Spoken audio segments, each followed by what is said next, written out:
fire, fire, fire, fire. Now you've heard it. Not shouted in a crowded theatre, admittedly, as I realize I seem now to have shouted it in the Hogwarts dining room. But the point is made. Everyone knows the fatuous verdict of the greatly overpraised Justice Oliver Wendell Holmes, who asked for an actual example of when it would be proper to limit speech or define it as an action, gave that of shouting fire in a crowded theatre. It's very often forgotten what he was doing in that case was sending to prison a group of Yiddish-speaking socialists whose literature was printed in a language most Americans couldn't read, opposing President Wilson's participation in the First World War and the dragging of the United States into this sanguinary conflict which the Yiddish-speaking socialists had fled from Russia to escape. In fact, it could be just as plausibly argued that the Yiddish-speaking socialists who were jailed by the excellent and overpraised Judge Oliver Wendell Holmes were the real firefighters, were the ones who were shouting fire when there really was fire in a very crowded theatre indeed. And who is to decide? Well, keep that question, if you would, ladies and gentlemen, brothers and sisters, I hope I may say comrades and friends, before your minds. I exempt myself from the Speaker's kind offer of protection that was so generously proffered at the opening of this evening. Anyone who wants to say anything abusive about or to me is quite free to do so, and welcome, in fact, at their own risk. And but before they do that, they must have taken, as I'm sure we all should, a short refresher course in the classic texts on this matter, which are John Milton's Areopagitica being the great hill of Athens for discussion and free expression, Thomas Paine's Introduction to the Age of Reason, and I would say John Stuart Mill's essay on liberty, in which it is variously said, I'll be very daring and summarize all three of these great gentlemen of the great tradition of especially English liberty, in one go. What they say is, it's not just the right of the person who speaks to be heard.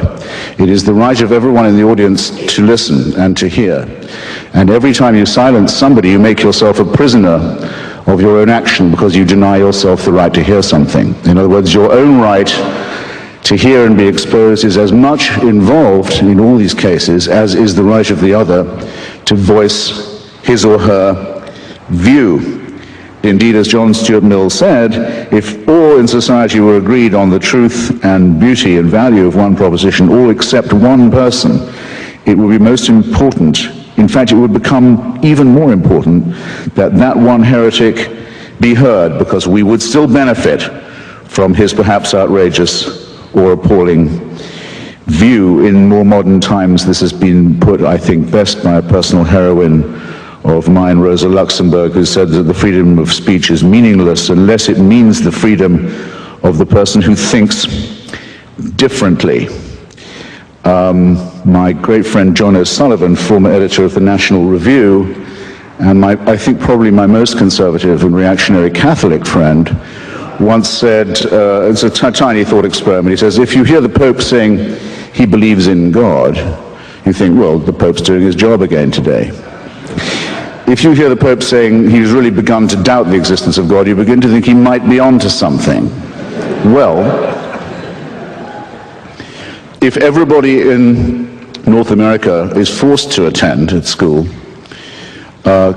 training in sensitivity on Holocaust awareness and is taught to study the final solution, about which nothing was actually done by this country or North America or the United Kingdom while it was going on, but let's say as if in compensation for that, everyone's made to swallow an official and unalterable story of it now, and it's taught as the great moral exemplar, the moral equivalent of the morally lacking elements of the Second World War, the way of stilling our uneasy conscience about that combat. If that's the case with everybody, as it more or less is, and one person gets up and says, you know about this Holocaust, I'm not sure it even happened. In fact, I'm pretty certain it didn't. Indeed, I begin to wonder if the only thing is that the Jews brought a little bit of violence on themselves. That person doesn't just have a right to speak. That person's right to speak must be given extra protection, because what he has to say must have taken him some effort to come up with. might contain a grain of historical truth, might in any case give people to think about why do they know what they already think they know. How do I know that I know this, except that I've always been taught this and never heard anything else? It's always worth establishing first principles. It's always worth saying, what would you do if you met a Flat Earth Society member? Come to think of it, how can I prove the Earth is round? Am I sure about the theory of evolution? I know it's supposed to be true. Here's someone who says there's no such thing, it's all intelligent design. How sure am I of my own views? Don't take refuge in the false security of consensus and the feeling that whatever you think, you're bound to be okay because you're in the safely moral majority. One of the proudest moments of my life, that's to say, in the recent past, has been defending the British historian David Irving, who is now in prison in Austria for nothing more than the potential of uttering an unwelcome thought on Austrian soil. He didn't actually say anything in Austria. He wasn't even accused of saying anything. He was accused of perhaps planning to say something that violated an Austrian law that says only one version of the history of the Second World War may be taught in our brave little Tyrolean republic. The republic that gave us Kurt Waldheim as Secretary General of the United Nations, a man wanted in several countries for war crimes. You know, the country that has Jörg Haider, the leader of its own fascist party, in the cabinet that sent David Irving to jail. Made Austria famous, given it its reputation, by any chance? Just while I've got you. I hope there are some Austrians here to be upset by it. Well, a pity if not, but the two great achievements of Austria are to have convinced the world that Hitler was German and Beethoven was Viennese. Now to this proud record they can add, they have the courage finally to face their past and lock up a British historian who's committed no crime except that of thought and writing. And that's a scandal. And I can't find a seconder usually when I propose this, but I don't care. I don't need a seconder. My own opinion is enough for me, and I claim the right to have it defended against any consensus, any majority, anywhere, any place, any time. And anyone who disagrees with this can pick a number, get online, and kiss my ass. Now, I don't know how many of you don't feel you're grown up enough to decide this for yourselves and think you need to be protected from David Irving's edition of the Goebbels diaries, for example, out of which I learned more about the Third Reich than I had from studying Hugh Trevor Roper and A.J.B. Taylor combined when I was at Oxford. But for those of you who do, I'd recommend another short course of revision. Go again and see not just the film and the play, but read the text of Robert Bolt's wonderful play, Man for All Seasons. Some of you must have seen it, where Sir Thomas More decides that he would rather die than lie or betray his faith. And at one moment, More is arguing with a particularly vicious witch-hunting prosecutor, a servant of the king and a hungry and ambitious man. And More says to this man, you'd break the law to punish the devil, wouldn't you? And the prosecutor, the witch hunter, says, break it? He said, I'd cut down every law in England if I could do that, if I could capture him. And More says, yes, you would, wouldn't you? And then when you'd corner the devil and the devil turned round to meet you, where would you run for protection? All the laws of England having been cut down and flattened, who would protect you then? Bear in mind, ladies and gentlemen, that every time you violate or propose to violate the free speech of someone else, you, in potentia, you're making a rod for your own back, because the other question raised by Justice Oliver Wendell Holmes is simply this: who's going to decide? To whom do you award the right to decide which speech is harmful, or who is the harmful speaker? Or to determine in advance what are the harmful consequences going to be that we know enough about in advance to prevent? To whom would you give this job? To whom are you going to award the task of being the censor? Isn't it a famous old story that the man who has to read all the pornography in order to decide what's fit to be passed and what is fit not to be is the man most likely to become debauched? Did you hear any speaker in the opposition to this motion, eloquent as one of them was, to whom you would delegate the task of deciding for you what you could read, to whom you would give the job of deciding for you, relieve you of the responsibility of hearing what you might have to hear? Do you know anyone? Hands up. Do you know anyone to whom you'd give this job? Does anyone have a nominee? You mean there's no one in Canada good enough to decide what I can read or hear? I had no idea. But there's a law that says there must be such a person, or there's a subsection of some piddling law that says it. Well, the hell with that law then. It's inviting you to be liars and hypocrites and to deny what you evidently know already. About the censorious instinct, we basically know all that we need to know, and we've known it for a long time. It comes from an old story about another great Englishman, sorry to sound so particular about that this evening, Dr. Samuel Johnson, the great lexicographer, author of the first, compiler, I should say, of the first great dictionary of the English language. When it was complete, Dr. Johnson was waited upon by various delegations of people to congratulate him, of the nobility, of the quality, of the commons, of the lords, and also by a delegation of respectable ladies of London who attended on him in his Fleet Street lodgings and congratulated him. Dr. Johnson, they said, we are delighted to find that you have not included any indecent or obscene words in your dictionary. Ladies, said Dr. Johnson, I congratulate you on being able to look them up. Anyone who can understand that joke, and I'm pleased to see that about 10% of you can, gets the point about censorship, especially prior restraint, as it's known in the United States, where it's banned by the First Amendment to the Constitution. It may not be determined in advance what words are apt or inapt. No one has the knowledge that would be required to make that call, and, more to the point, one has to suspect the motives of those who do so.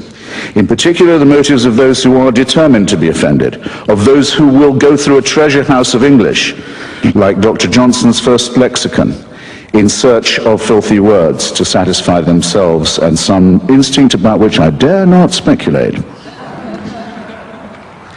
Now, I am absolutely convinced that the main source of hatred in the world is religion, and organized religion. Absolutely convinced of it. And I'm glad that you applaud, because it's a very great problem for those who oppose this motion, isn't it? How are they going to ban religion? How are they going to stop the expression of religious loathing, hatred, and bigotry? I speak as someone who's a fairly regular target of this, and not just in rhetorical form. I have been the target of many death threats. I know within a short distance of where I'm currently living in Washington, I can name 2 or 3 people whose names you'd probably know who can't go anywhere now without a security detail because of the criticisms they've made of one monotheism in particular. And this is in the capital city of the United States. So I know what I'm talking about, and I also have to notice that the sort of people who ring me up and say they know where my children go to school, and they certainly know what my home number is and where I live, and what they're going to do to them and to my wife and to me, and who I have to take seriously because they have done it to people I know, are just the people who are going to seek the protection of the hate speech law if I say what I think about their religion, which I'm now going to do. Because I don't have any what you might call ethnic bias. I've no grudge of that sort, along with pretty much anyone of any, as it were, origin or sexual orientation or language group, except people from Yorkshire, of course, who are completely untakeable. And I'm beginning to resent the confusion that's being imposed on us now, and there was some of it this evening, between religious belief, blasphemy, ethnicity, profanity, and what one might call multicultural etiquette. It's quite common now for people to use the expression, for example, anti-Islamic racism, as if an attack on a religion was an attack on an ethnic group. The word Islamophobia, in fact, is beginning to acquire the opprobrium of that was once reserved for racial prejudice. This is a subtle and very nasty insinuation that needs to be met head on. Who said, what if Falwell says he hates flags? What if people act upon that? The Bible says you have to hate fags. If Falwell says he's saying it because the Bible says so, he's right. Yes, it might make people go out and use violence. What are you going to do about that? You're up against a group of people who will say, you put your hands on our Bible or we'll call the hate speech police. Now, what are you going to do when you've dug that trap for yourself? Somebody said that anti-Semitism and Kristallnacht in Germany was the result of 10 years of Jew baiting. 10 years? You must be joking. It's the result of 2,000 years of Christianity, based on one verse of one chapter of St. John's Gospel, which led to a pogrom after every Easter sermon every year for hundreds of years, because it claims that the Jews demanded the blood of Christ be on the heads of themselves and all their children to the remotest generation. That's the warrant and license for, and incitement to, anti-Jewish pogroms. What are you going to do about that? Where's your piddling subsection now? Does it say St. John's Gospel must be censored? Do I, who've read Freud and know what the future of an illusion really is, and know that religious belief is ineradicable as long as we remain a stupid, poorly evolved mammalian species, think that some Canadian law is going to solve this problem? Please. No, our problem is this: our prefrontal lobes are too small, and our adrenaline glands are too big, and our thumb finger opposition isn't all that it might be. And we're afraid of the dark, and we're afraid to die, and we believe in the truths of holy books that are so stupid and so fabricated that a child can, and all children do, but as you can tell by their questions, actually see through them. And I think it should be, religion, treated with ridicule and hatred and contempt. And I claim that right. Now, let's not dance around. Not all monotheisms are exactly the same at the moment. They're all based on the same illusion. They're all plagiarisms of each other. But there's one in particular that at the moment is posing a serious menace, not just to freedom of speech and freedom of expression, but to quite a lot of other freedoms too. And this is the religion that exhibits the horrible trio of self-hatred, self-righteousness, and self-pity. I'm talking about militant Islam. Globally, it's a gigantic power.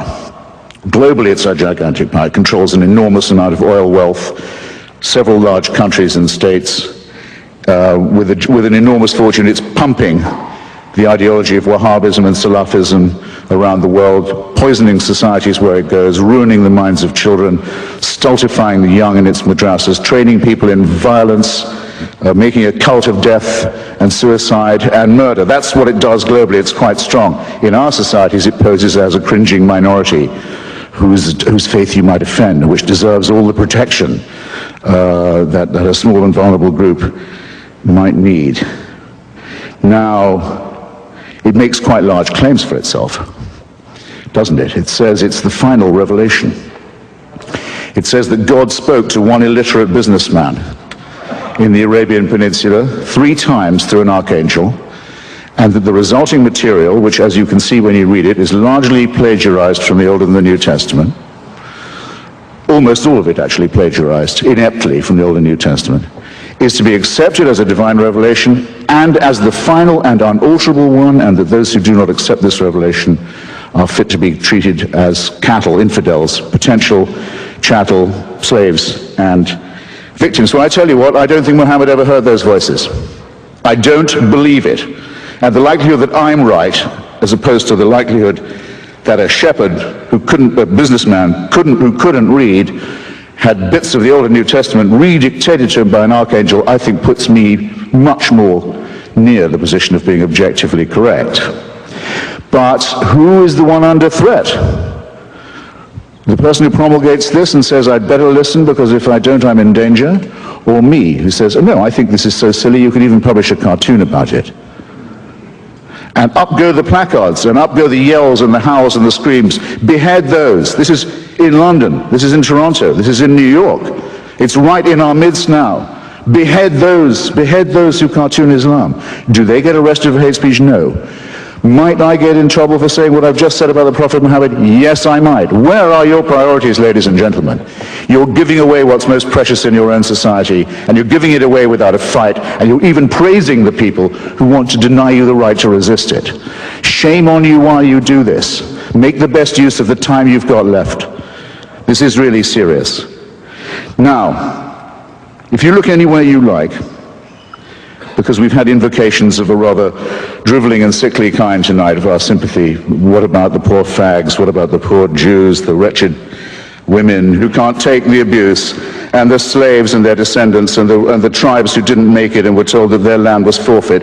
Look anywhere you like for the warrant for slavery, for the subjection of women as chattel, for the burning and flogging of homosexuals, for ethnic cleansing, for anti-Semitism, for all of this. You look no further than a famous book that's on every pulpit in this city and in every synagogue and in every mosque.